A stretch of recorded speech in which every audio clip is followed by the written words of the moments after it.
Díomh a chuirde, fáilte roimh arás arís, inniu tá Nóra Mharcais Bhig á léamh agam le Pádraic Ó Conaire. Ní wacha tú riamh ach an túna a bhí muintir Rogha Scéalta nuair a chualadar go raibh Nóra Mharcais Bhig le dul an am go Sasna. Bhí drifúir lé hail hena, agus í ag obair ann, ach bagáil le Nóra Somália. Ní a bhéach ina dhéag sin ach an tean lá nuain. An bhirt trethar a bhí aici i dhearnadar éan rá, dóibh féin ná déon duine a bhain lo. Chuirg mórtán an duine buhinneacha go ball mór na Gaeilge ina bhuacha siopa. Bhí an éirí an áirde i sean Mharcais a gcónaí. Ach níor bhada dó an sin gur chail sé a phost i ngeall ar an ól. Agus an sin chuaigh sé san arm gáilde. Maidir le Stefán, an dara duine acu, ní raibh aon túil ag an seanár go bhféadfadh sé duine úsal a dhéanamh de go dúil. Ach nuair nach mhór an tóg fearr ceandána seo cead a cín ón athair, glan sé leis agus luachá bhualáin a dhiail sé ar éanach uachtar áard ina fóca aige. Ní fearr ann ná as é ar san seanár ar choisiantó go raibh sé imithe, ach ní raibh sé ag ligint ar féin nar ghuill an scéal air. Is minic san oíche a bhí sé gan neall a cholle ach ag cuimhne ar an bhirt mhac a bhí imithe uaidh ar an abhlás. Duine ar bith duine córsanna a cheappa an seanár doracha á hásamh an aimse sin, nó héachad déanamh trua leis in ngeall ar an donas a d'éirigh dá chlan bhach. Ní deireadh sé lo ach cén wat do riine a bheith caint. Ó bheag é an muochas orm nuair a hílas a gcuineáil sa teannad. Ghlach an bhirrtaú scíthán agus dágadar misil an féin. Is beag an imní a chur siad orm sa festa. Ach chur. Agus go dtí go nuairt nóir leis go raibh sucrathe aici ag an fannach Somália níos cuide, ní raibh aon ní ag déanamh buartha dó an tslí ar imig a bhirt mhac-uaidh. Bhí sé áirithe acu, bhí an pobal ag déanamh maga faoi, bhí sé na staciín áféise ag an mbaile, é féin agus a chlan. Agus an chuí ar cheap sé slí bheithe a thuairdóibh, chuí ar bhain sé alas as a cnábha ag obair moch dearnach, fuór flach agus tíorm lena gcuineáil ar Scéal go rabhadar có álamthe leis an máiste féin mór an. Ach ní hamhlaigh a bheith an scéal ag Nóra dar leis. Chuineáigh sé isise Somália, dhéanach sé clownaste, d'ágadh sé an go bhfáilta sa cé féin agus ag a fearr tar éis a bháis. Nuair a dúirt sí leis go nimóid sé, sí, cheap sé gur ag maga a bhí sí ar dús, ach ba dhearr go a léir dó nár bheith. An sin, rinne sé a dhíthil dubh is dá a chinál sa bhaile. Ní raibh éon wath ann, ní raibh éon wath an tean bhean a bheith ag caint a chirid. Feadh míosa, bhí sé na chugad dhearg atathe. An seanár ag bagart gan donas arthaí dá nimóigh sí. Is sé ag iarraidh a tharú. Ach bhí sé sucrathe aici dul an ann, agus an ann a dheabhaigh sí pe ar bith céirde deirdís. Bhí beirt wachagat ar siise leis oíche, agus d'imigh siad uait. Náraigh an bhirt chothú. Níl is agat nach ngeanann sé an clás céanna, mar a ligigh tú dom imacht go tiltanach. Is í an duine dearnach a coí a Mharcais ar sa bhean, agus I nánach féin is donna lom scarúnt lé in air amach íl, ach ar siise, agus I beagnach a cuine, béidir gur béir lár a lasa é. Cheappa a hathair Nóra é, bhí sé dearfaide. Bhí sé lán chinnta go mardaigh go mór fada fannach san áit a raibh sí, agus clownas a dhéanamh ann.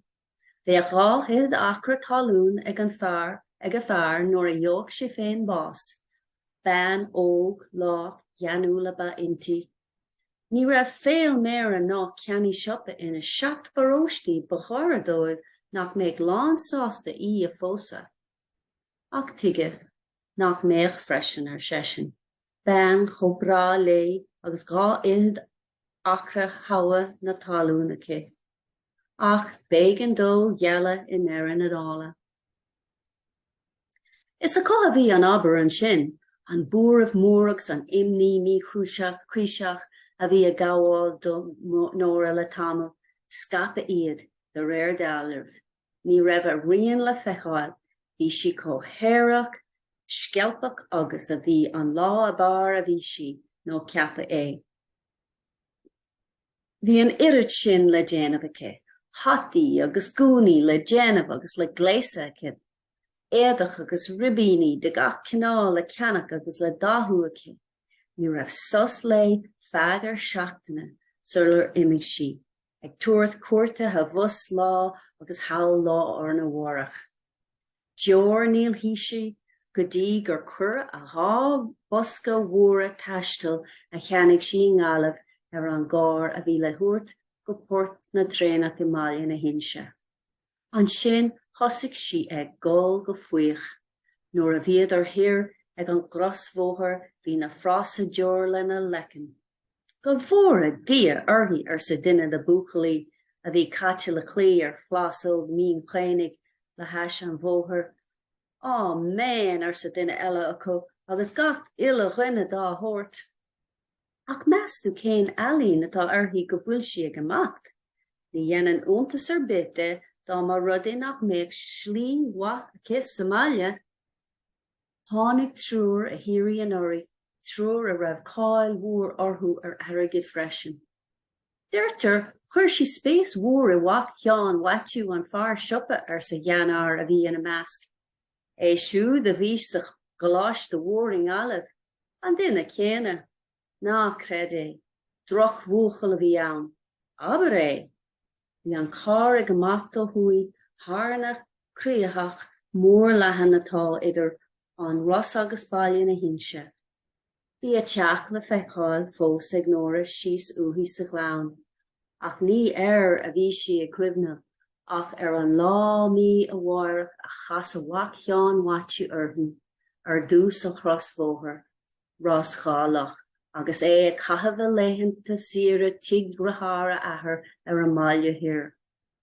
Níor stáid siad an bhacnamh sin go rabhadar i mbaile na hinse.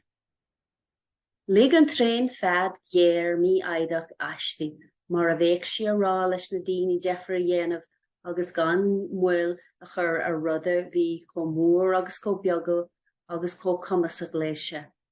Chuaigh Nóra isteach, bhog an tréin ruain a beag, thosaigh si ag amach go máil ní hapa ar dús. Bhí Mharcais beag ag siúil lena heis, chur sé a bheanach lena inín agus díl sé a bhaile go brónach do lósach leis féin. Bír don seannar crían a úd a bhí ar an blásó cuoinnig ag féchant ar an Scéal agus á ligand thairis, gur chur si spéis mhór amach cheann watú uair dá Scéal. Ach bhí an uair sin caite, ach ní bré go rá gur fua agus dearg rán a bhí aici ar an bhar ó galanta a bhí hail in Glasgow sa goláiste le bheithin a chochtúr. Tuiscin ceann a bhí aici ar béginde imachtas Scéalach agus óna páirde Gaeilge agus an damhmór a thuairt orthaí féin. Ba dhiile lei uair an fearr óg éireach a thugach a léithe siire in Scéalach ná duine ar bith eile dar casach lei riamh ribhe. Agus nárbh iontach iad na scéalta a bhí le nathair sige faoin Scéal a bhíocha cos na bailte móra thar lear. Agus nach bra haithníocht na scéalta úd lei. Agus nuair a deire sé leis an galín díthalaí mí ósnach nár casa leis an éon bháil dá raibh sé duine ba bheasa leis ná í, nach orthaí a bhíoch an tatas, agus an tíomhnas crí, agus an teach bra a bhéach acu i mbaile mór éigean nóair a bheadh sé ina hochtúir. Agus chreid sí gach an nuairt an fearr óg léamh. Chreid sesin freisin, nóair a dúirt sé Ní mór an imní a dhéanach an caint úd dó ábh nóair a bhí sé imithe, ní mar sin don Nóra. Ba ada lé go dagach sé a ríis, ba ada lé uthí ant saora, ba ada lé uthí nóair a bheadh sé ina haire I gcónaí aici. Bhí ard wanín aici as ach meallach na litreacha a chuirse chuige, seolach a rais cruthí iad. Bhí sé ina maul éigean eile, ní raibh a thásc ná thuais go aon duine. Bhí an Scéal ina cheo orthu. Bhí a híntain ina luaí láite ina ceann nuair a thuig sí an scéal I gceart. Bhíodh sí ag déanamh macnamh agus á chur trína chéile de lá agus de oíche. Ní raibh le déanamh aici ach amach as an áit fad. Bhí sí féin agus gach duine dar bhain lei nóirithe aici os chóir an phobal uile. Bhí Bain óg a bhíodh ag aimsire chomhthír an Rogha ag obair hawl in London. Bhéadach sí aig an cathair mhór sin.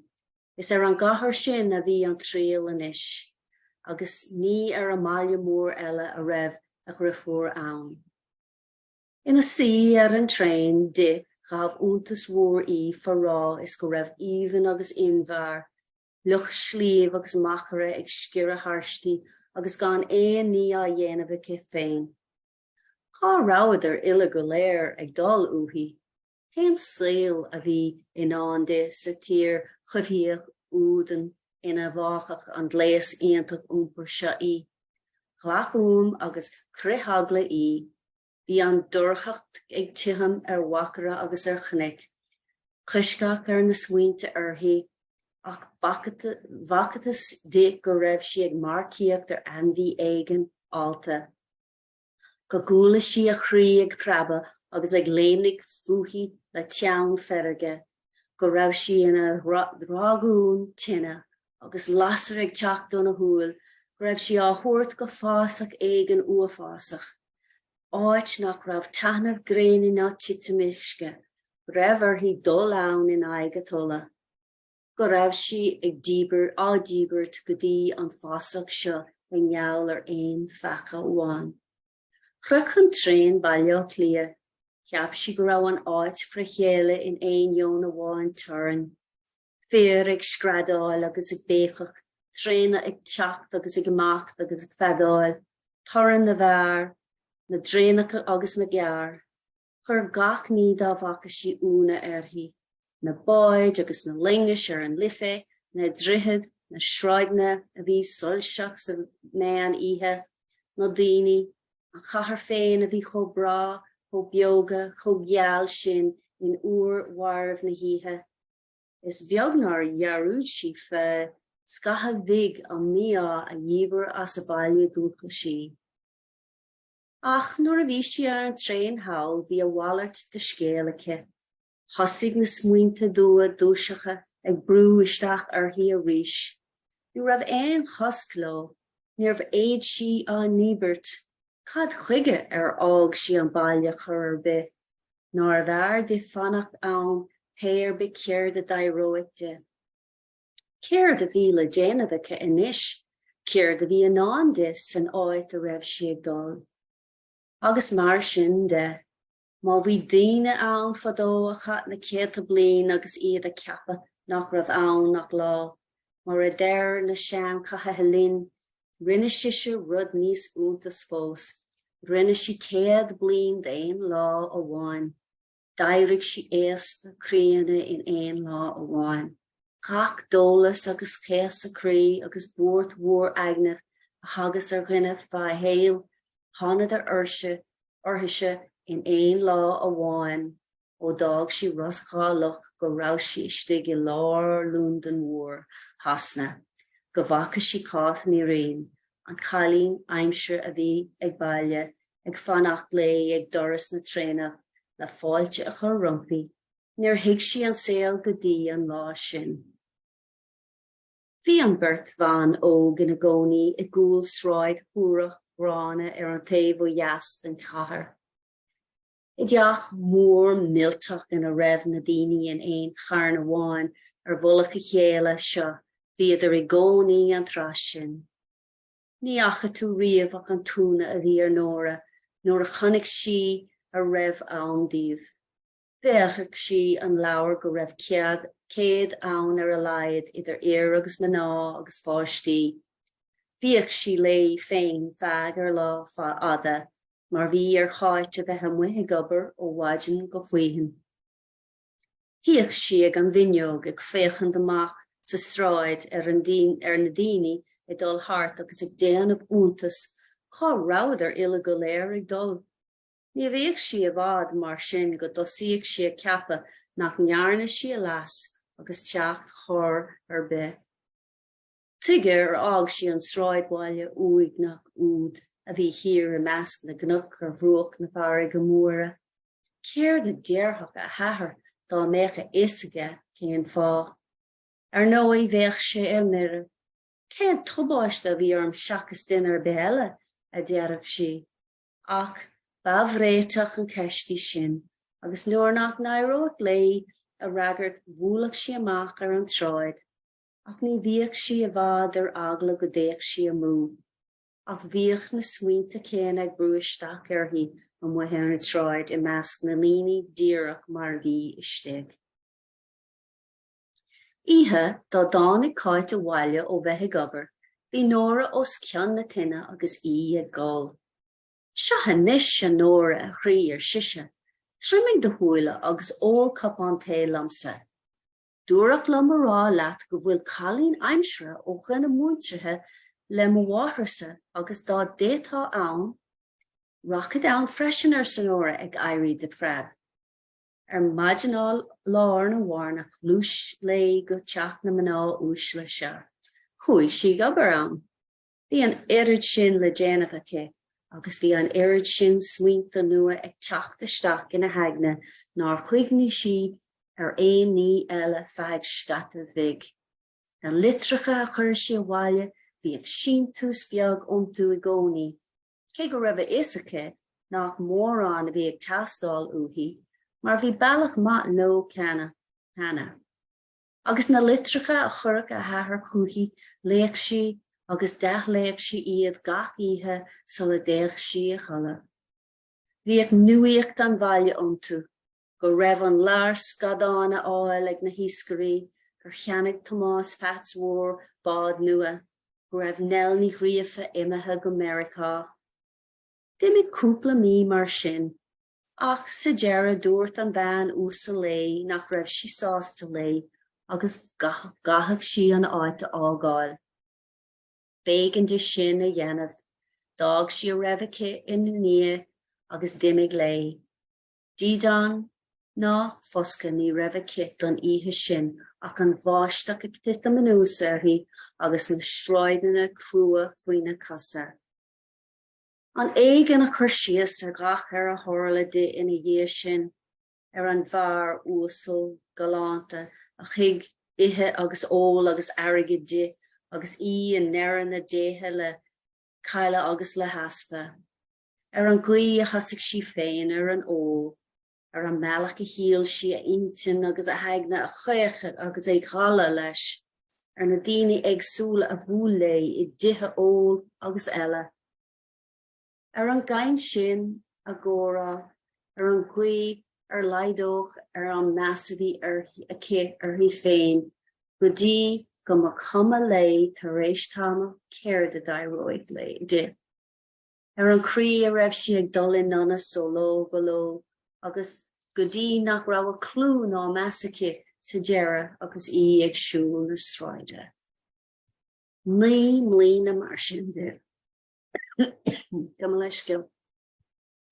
Ag ól agus ag ragarnacht de híthe, á gléasa agus á réiteach féin sa ló ag ggóir na céad ihe eile, smuoineh ar bit a hiigech isteach ina ceann faoin Scéal a bhí aici nó an Scéal a bhíoch aici ag baile.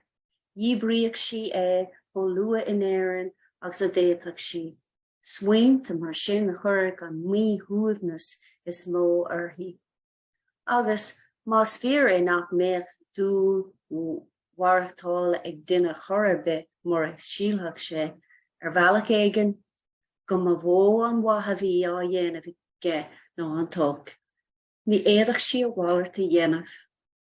Ach hiigeh na smaointe úd cuithe gan bhuichas de ina géata agus ina géata I gathamh an lé. Mór mhór nuair a bhéadh sí tar éis litir a gheol bhaile, rud a níoch sí go minic. Agus nuair a bhéadh siad ag teachúthaí go teamh mar sin, héach sí amach ag ól. Bhí sí muith ihe ag siúl na sráide tar éis litir a raibh roinnt bheag airgid intí a gheol bhaile. Bhí sé héimde ag a chlog, bhí na daoine ag teacht amach as na háirtlanna ina mílta agus ina mílta, agus is ag féchant orthú. Bhí cuid acu ann agus decadís orthaise agus bhnád á sais, an échant úd a haspánas an dúlagus an teanta níos gris do chéine. A churas tíre in éiad na chéile agus a chuig ábhar cainte dilí agus de scéalathe an dain ón aimsir na drí go dtí an lá tá ann inniu. Níor adan sin de go bhacha sí fear os a chóir amach, a bhean lena héamh, dhearc an bheic ar a chéile, gan is a ciise cén fá.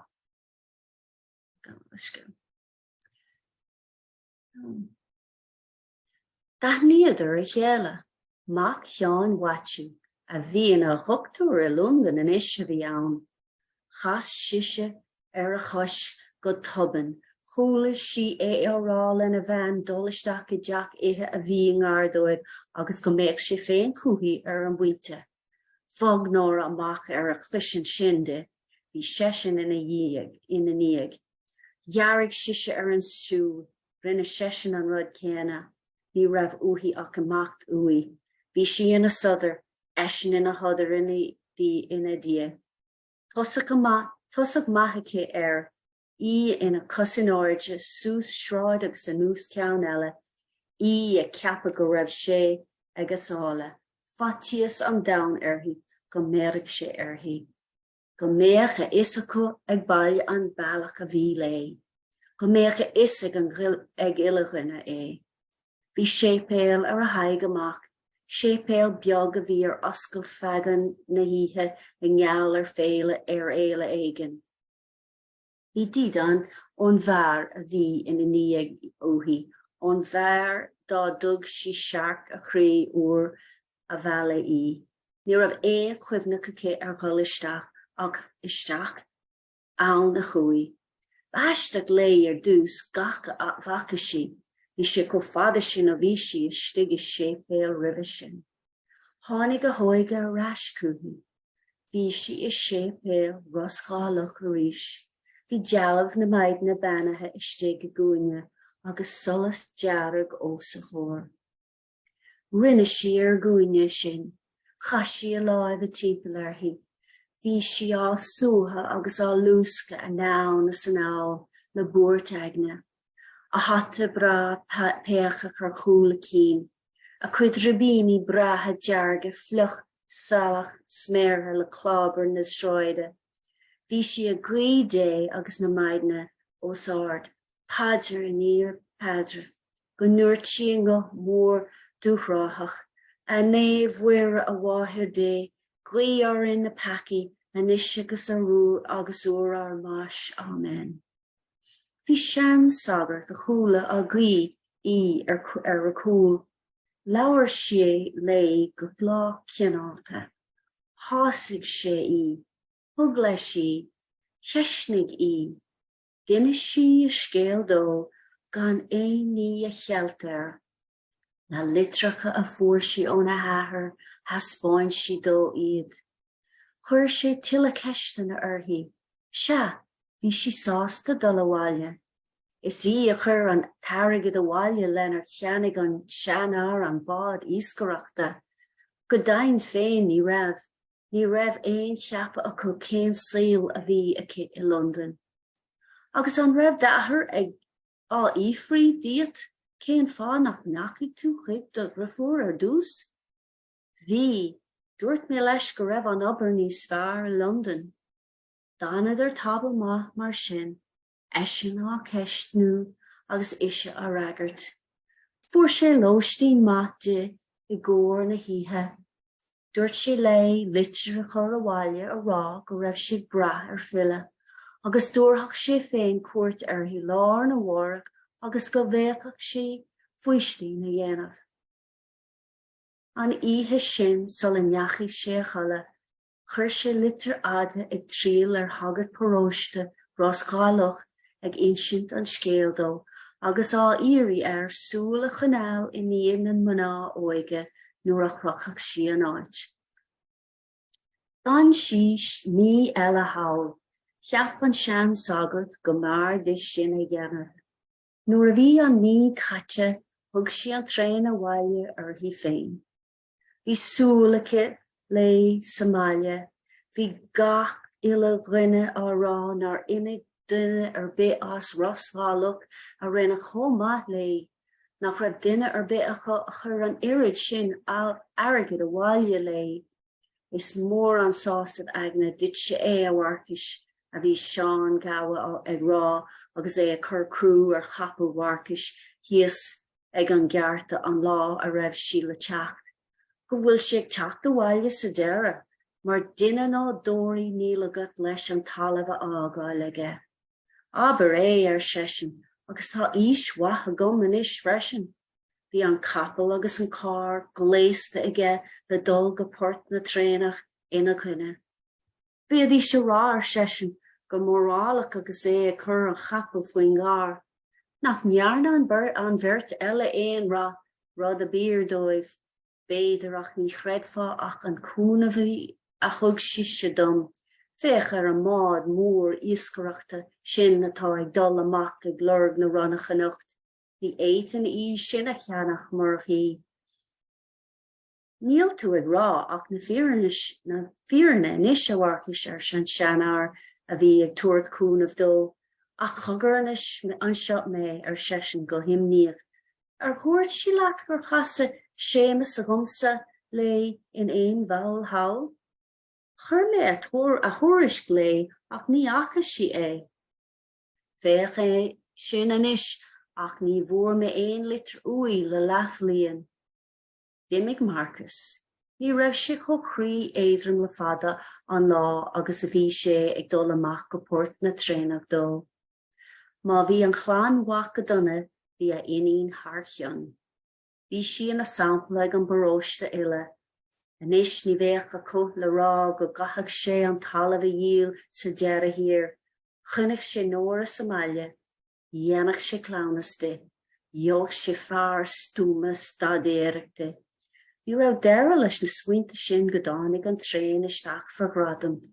Bhuail Nóra amach chuige agus nach a gceith a bhí an áilte rimpe. Ach ba bhóná sin dá méidir an áilte a bhí ag an máthe rimpi Somália. Ach na í a bhí tannaí tréachta, céir de rinne hir churabe. An álaigh a bhí an imirchar oibre le déanamh ach ní fada bhéadh sí Somália go méid cumann na maithasa hir ríis. Is gearr go méid na lecin na bán imethe dá bhanach sí a có agus a gcomharla a dhéanamh. Agus is an chéad comharla a bhearthainn dit an níos maith seo feola agus cabáiste a glanna, mar is tócha nach raibh uainn a gat tada a ithe hawl Somália mór san ceann Bain agus a gáire. Ach ní éadach Nóra a ithe. Ní raibh ochras bithirthaí. Bhí sí trí na chéile de bar an eistir ada a dúirt sí. Racha sí siar sa seomra agus bhainneadh sí de. Ligeadh sí Scéal, agus a bell béidir go bhéadh sí ruaine a ithe. nó béidir go mar leat capán té a dús sa bháthair nuair a bhí sí hir. Bear siise, béidir go nnéanach sé matam. An ihe sin, nuair a bhuail muintir an bhaile isteach le fáilte chur rumpi, ní achaidir í. Dúra lo go raibh sí có tucha tréachta sin de bhar an eistir go mégan de dul chala. Ach deicid ís go leor í an lár nó bharnach. Chúla Nóra a gaint agus a góra, agus I hir sa siomra a grí dé agus na maidne I a chur bhealach a las a festa, agus cuacht a hórte go bhannach sí álaí go jo. Bíntach a héirfud Nóra tar éis teach do bhaile de, sa duine úd tugad Nóra warca svéige Rogha hí burt van dá rire, an óig van lách a chahaf tréf se hawl a sasna ag séhrú agad agus á chur bhaile, agus an Bain eile ná churach in aithne do dhuine be a maile. Ach a dúling dhearbhróid an téal de I gahar chuhír. Ach díreach mar a bhí burt inti mar a derfá, bhí gá intin agus gá bhó smuointe ag freisin. Bhí mó smuointe na mná úd a bhí ar an habhlás I Lúndan sasna ag chumá leis an mó smuointe a bhí ag solo ág si a ball a rúchas chorabe.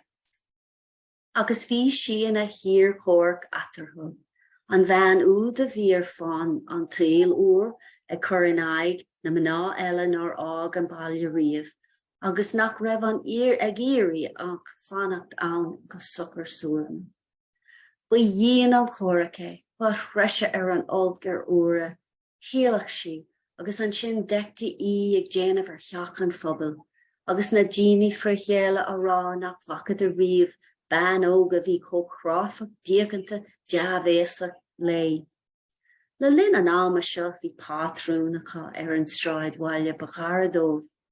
Chuig lear mór daoine as ag an Rosán. Chuidecha ag siúl, chuidig Mharcais agus chud eile fós thar an gún in a maid. Chuig chuidecha ann le stocha dhéal, chud eile fós gan gnó áirithe bithe chu ann. Bhí Nóra ar an drám seo. Bhí si ag siúl timpeall an éanaig ag féchant ar an ealach a bhí ar díal ann. A chur aithne ar gcuine an seo agus a chur tuairis duine éigean eile a bhí imethe as an limistéir ó chuaig si go London ar dús.